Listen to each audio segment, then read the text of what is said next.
At the heart of Jorge Luis Borges' short story, Tlön, Uqbar, Orbus Tertius, is a description of the culture and civilization of this imaginary, fictional, conspiratorially produced planet Tlön, which turns out to have some philosophical basis, we could say, or at least a basis analogous to something that we know in our own world as a proposed philosophy or set of philosophies, and that is idealism. As it's going to turn out, we find out later in the story, the famous idealist philosopher Bishop Berkeley was part of the conspiracy that produces at least the first part of this project, where they're concentrating just on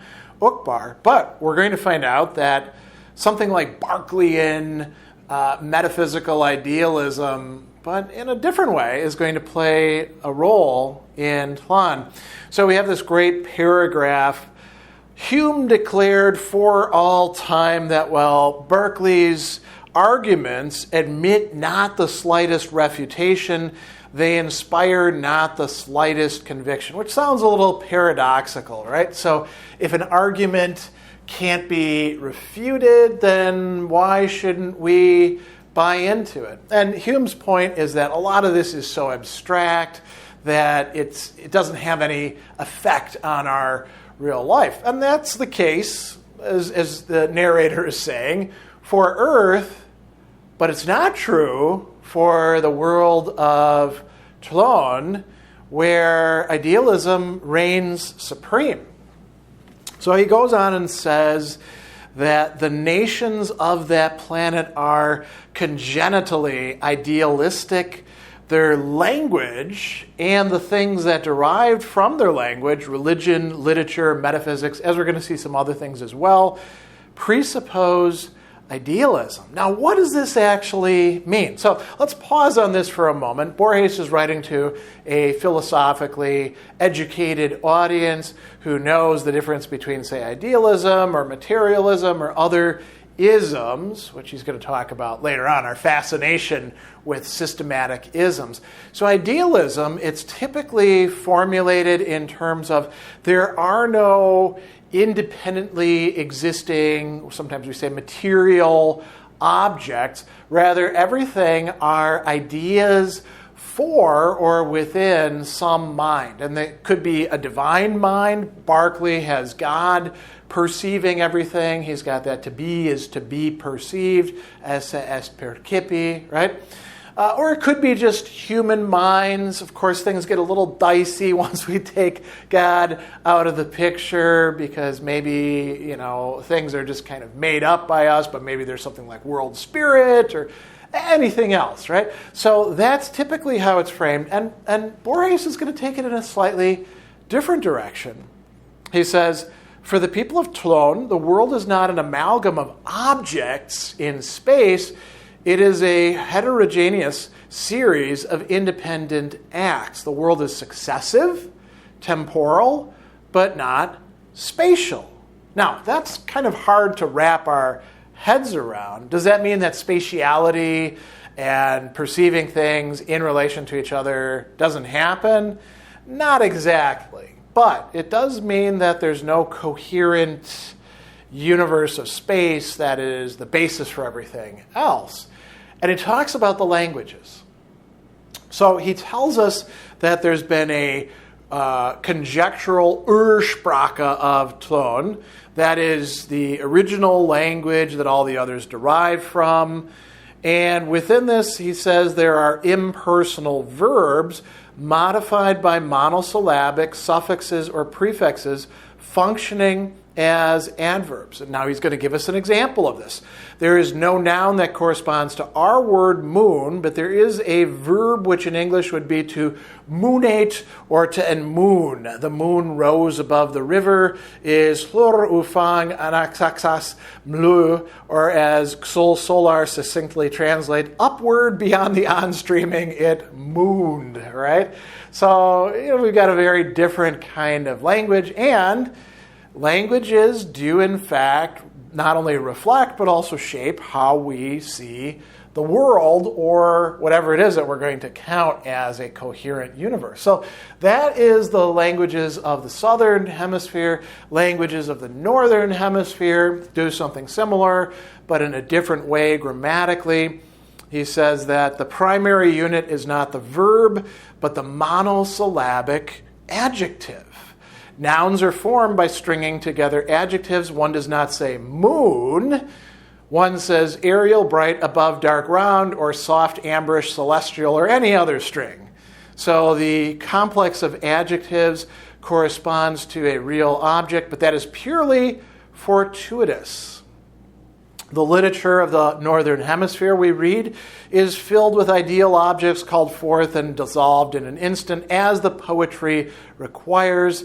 There are things composed of two terms, one visual and the other auditory. There are things composed of many. For example, the sun and water against the swimmer's breast, the vague shimmering pink one sees when one's eyes are closed, the sensation of being swept along by a river, and also by Morpheus. And these objects of second degree can be combined with others. The process, using certain abbreviations, is virtually infinite. Right? So he goes on and he says, the fact no one believes in the reality expressed by these nouns means paradoxically there's no limit to their number. So whether we're looking at the languages of the southern or the northern continent, or hemisphere rather, there are all sorts of possibilities of combining and recombining these basic meaning units to express whatever it is that you want to, generating, in many cases, the thing in the process of doing so. He goes on and tells us that the classical culture of Tlön is composed of a single discipline, psychology, to which all others are subordinate. Now, what does that mean? If you're thinking of psychology in the very narrow sense in which it's taught in universities or in textbooks, you got to put that aside. Psychology means the study of the human psyche or mind, right? Which you could also call the soul, how it is that things are connected in our minds with each other. And he's going to bring up, for example, a little bit later in the book, the laws or principles of association, which psychologists like, for example, David Hume says that's how our ideas are connected. And Berkeley seemed to have thought that as well.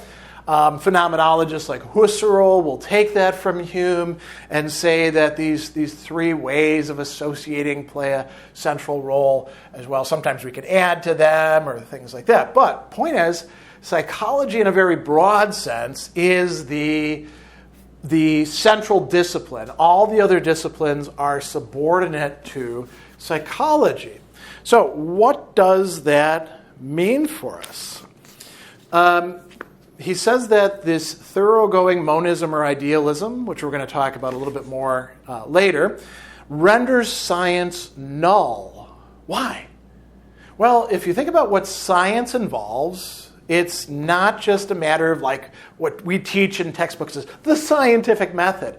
No, it means assuming that there is a stable world out there that we can actually figure out and investigate and use certain tools to measure, to predict, to observe. Well, if you're living in an idealistic world like this, you can't really do science in the way that we typically think of it. Now, he's going to talk a little bit later about geometry and arithmetic.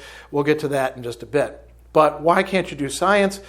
So he says, to explain or pass judgment on an event is to link it to another. On Tlön, that joining together is a posterior state of the subject and can neither affect nor illuminate the prior state. So past and future are not actually connected with each other. Every mental state is irreducible. The simple act of giving it a name, of classifying it, introduces a distortion, a slant, or bias. And then he says, one might deduce, therefore, that on Tlön there are no sciences or even any systems of thought. Now we move on from sciences to these systems of thought, and he says they do exist, almost countless numbers of them. Philosophies are much like the nouns of the northern hemisphere. Every philosophy is a dialectical game, a Philosophie des Alts Ob, and he's going to talk about Meinong. So Meinong had this philosophy that was attempting to figure out how do we actually talk about non-existent things and imaginary things, a philosophy of as if, right? So philosophy is certainly possible to do, but people are doing it for somewhat different reasons than we do. He says there are systems upon systems that are incredible, but possessed of a pleasing architecture or a certain agreeable sensationalism. So it's aesthetic criteria, aesthetic motivations that govern philosophy. And he goes on to talk about metaphysics in particular. The metaphysicians of Tlön seek not truth or even plausibility. What are they seeking? To amaze, to astound. In their view, metaphysics is a branch of the literature of fantasy. They know a system is nothing but the subordination of all the aspects of the universe to one of those aspects, any one of them. Even the phrase, all the aspects should be avoided because it implies the impossible addition of the present instant and all those instants that went before. Then we get a little bit of discussion about the different schools of philosophy. Some are denying time. Some are saying all time is past. Another that the world is the handwriting of a subordinate god trying to communicate with a demon. The universe might be compared to cryptograms in which not all the symbols count, right? And so we get a lot of interesting little suggestions here. What about geometry and arithmetic? Aren't these actually sciences? Well, they are for us, but we should pause here for a moment. When we talk about mathematics, which includes for us geometry and arithmetic, as a science, it's not a science the same way that biology, chemistry, physics, what we often call the hard sciences or natural sciences, are sciences, let alone psychology, sociology, anthropology, what we often call the human or soft sciences. Mathematics has always been something kind of different. Maybe that could be the basis for reconstructing, for understanding this imaginary world. Well, no. Why not? Because we read their geometry is made of two distinct disciplines: visual geometry and tactile geometry. Tactile geometry corresponds to what we call geometry, right? Visual geometry is based on the surface, but not the point. It has no parallel lines. It claims that as one body moves through space, it modifies the shapes that surround it. So that's not something that we are used to at all. Why do we even call that geometry, right? Arithmetic is different there as well. It is based on indefinite numbers, and as a person works with the numbers, like he says, the people of Tlön are taught that the act of counting modifies the amount counted, turning indefinites into definites.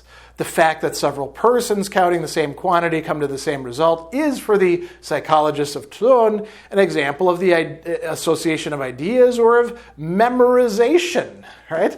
So arithmetic works somewhat different there as well, or we might even say doesn't actually work, right? What about literature? So literature is kind of a weird sphere. He says, the idea of the single subject is all-powerful. Books are rarely signed. Plagiarism as a concept doesn't exist. It's been decided all books are the work of a single author who's timeless and anonymous. Literary criticism often invents authors.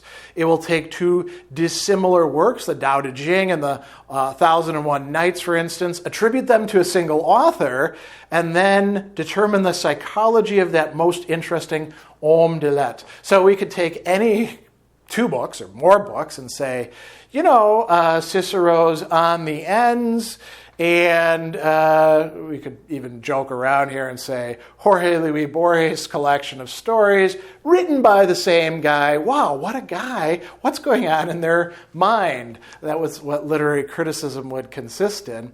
And he says that works of a philosophical nature invariably include both the thesis and the antithesis, the rigorous pro and contra of every argument.